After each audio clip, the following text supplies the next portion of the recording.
Bonjour les amis, j'imagine que vous allez entendre ce vidéo-là juste avant la fête de Shavuot. Et donc, je vous souhaite une très belle fête. D'abord, la fête qu'on a attendue 49 jours depuis la nuit de Pessah.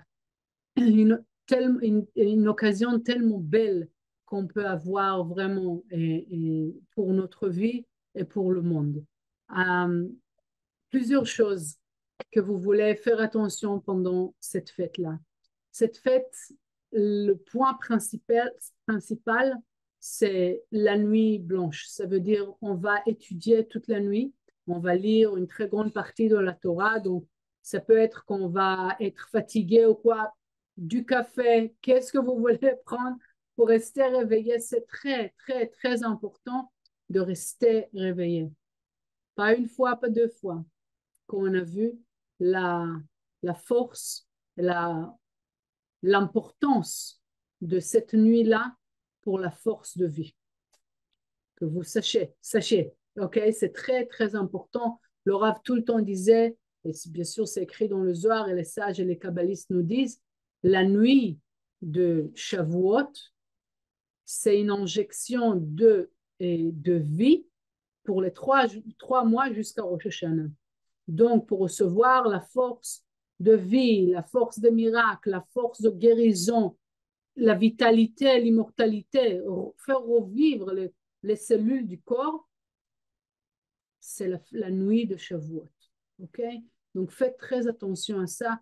Pas rien que ne pas dormir et regarder la télé, mais surtout regarder, être connecté avec l'endroit dans lequel on fait les connexions et on lit la Torah. C'est très, très important. Écouter les paroles de la Torah pendant cette nuit-là, c'est très, très important. Vous pouvez venir au centre, vous pouvez regarder à la maison en ligne, quand vous voulez, mais soyez connectés cette nuit-là. Jamais vous m'avez entendu dire il faut absolument que, mais ça, je vous dis, il faut absolument que vous faites ça, ok? Pour la force de vitalité dans chaque chose que vous faites, ne ratez pas cette occasion-là. Voilà. Donc maintenant, qu'est-ce qui va se passer? Quelle énergie on reçoit pendant la fête de Shavuot? Parce que on peut se dire, la force de l'immortalité, ça fonctionne pas chez moi, parce que ça fait oui, 10 milliards de fois que j'étais à Rosh Hashanah, pardon, à Shavuot, et voilà, il s'est passé ça, il s'est passé ça, il s'est passé ça. Oui, encore, l'immortalité, elle n'est pas arrivée dans le monde. Donc, c'est quoi le point? D'abord, moi, j'ai une très grande question. Qu'est-ce que ça veut dire vraiment, vraiment? Et quand quelqu'un il décède, ça dépend, j'imagine, qui il est, où il est, comment il est décédé, etc. Donc, on ne va pas parler là-dessus aujourd'hui. Mais la force de vie, la nuit de Shavuot, qu'est-ce que ça va nous donner? Alors, d'abord, c'est de savoir que c'est une nuit qu'on pourra connecter avec une lumière qui n'est pas de ce monde. Okay? Et toutes les choses qu'on a obtenues jusqu'à maintenant, c'est quelque chose qu'on connaît. La lumière on va connecter à Shavuot, ça va être une nouvelle lumière qu'on n'a pas connue avant pour nous, chacun d'entre nous. Okay? Ça va être une lumière qu'on n'a pas connue avant.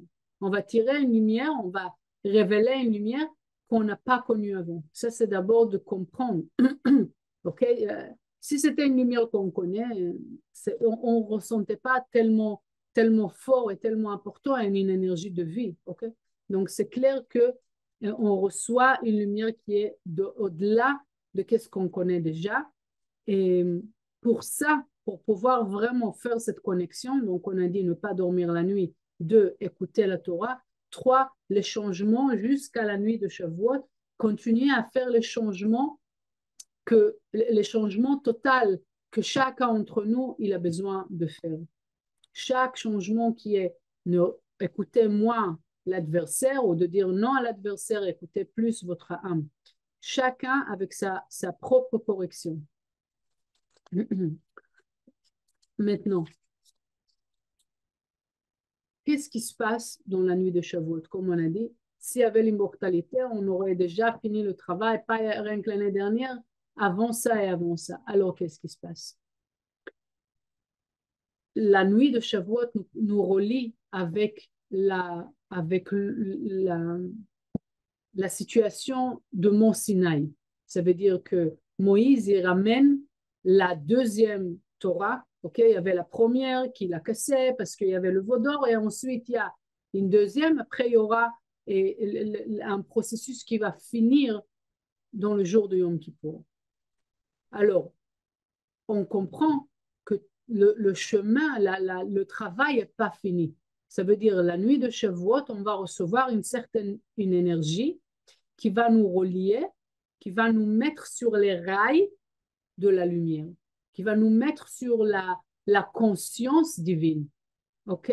Ça veut dire que même si pendant l'année, je me suis un peu éloignée du chemin de la lumière, Shavuot, tout le travail qu'on fait Shavuot, ça me ramène à la connexion avec la lumière divine. Donc, de cette manière-là, si je suis sur le chemin, c'est clair que j'arriverai à, avoir, à connecter au bout du compte à la force de l'immortalité. Mais c'est un processus. Ça nous rapproche à la fin, au Gemara Tikkun, oui, à la fin de la correction. Ça nous permet de faire des gros pas en avant vers la fin du tikkun. C'est pour ça que c'est relié avec l'immortalité. Mais c'est pas qu'on finit le travail à Shavuot. On reçoit la force pour continuer aux prochaine étape de rapprochement à la lumière jusqu'à que toutes les étapes dont la fin de correction, ils vont se compléter et là, on va vivre l'immortalité. OK? Et toutes les choses sur lesquelles on parle, la force est la force de l'union totale entre le vase et la lumière. Mais non. Pendant la vie quotidienne, tout le temps, on a à chaque fois du mal à choisir l'âme. C'est tout le temps un effort de choisir l'âme. Pourquoi c'est l'effort de suivre l'âme? Et c'est tellement facile de faire ce que l'adversaire il veut, ou la logique nous dit, me guide. Le corps, oui, comme dormir la nuit, oui, c'est beaucoup plus à l'aise. Pourquoi pas? Mais pourquoi c'est plus facile de suivre l'adversaire et pas l'âme? Il nous manque quelque chose. Il nous manque l'ouverture des yeux. L'ouverture des yeux. Et c'est la force qu'on va recevoir à Shavuot. Ça va nous donner la force, ça veut dire de nous mettre sur les rails. La vision spirituelle, elle va s'ouvrir. Ça veut dire qu'on va voir clairement de partager, c'est bien pour moi, je veux le faire. C'est de penser rien qu'à moi-même, de se sauver des responsabilités, d'être fainéant, c'est pas bien pour moi. Je choisis. Parce que quand on fait un changement, quand on choisit de faire quelque chose ou ne pas faire quelque chose, quand on comprend, quand on voit le bénéfice que ça me donne, on continue à faire des choses réactives parce qu'on pense que ça nous donne quelque chose. Mais si on va voir, les yeux spirituels, ils vont s'ouvrir, on va être capable de voir comment ça me coupe de la lumière des actions égoïstes. Je vais arrêter de les faire. Quand je vais voir que prendre, c'est mal pour moi. Recevoir, c'est génial, mais prendre, c'est mal pour moi. Partager, c'est magnifique pour moi. Donc, mes choix et les choses que je voudrais faire, ils vont être complètement différents de ce que je fais aujourd'hui. Donc, vous imaginez la force de Shavuot. Qu'est-ce que ça veut dire de s'approcher vers l'immortalité? Comment je peux m'approcher vers l'immortalité? Quand je fais de plus en plus des actions qui sont plus divines. On a parlé la semaine dernière, on va parler cette semaine. Comment, de quelle manière? C'est quand je suis capable de voir qu'est-ce que j'ai besoin de faire. Comment j'ai besoin de le faire. Qu'est-ce que ça veut dire d'être, pour moi, d'être égoïste? Qu'est-ce que ça veut dire pour moi? Quelqu'un, il peut prendre son temps et ça va être exactement le point de correction. et quelqu'un d'autre, il doit aider même et ne pas prendre son temps. Chacun on est différent. Quelqu'un, il doit être ferme et fort, et quelqu'un d'autre, il doit être souple et gentil. Chacun d'entre nous, on a la correction est différente. Comment on pourra savoir exactement quel est mon travail? Est-ce que les yeux, ils vont être plus ouverts? Mes yeux divins, mes yeux spirituels, ils vont être capables de voir plus.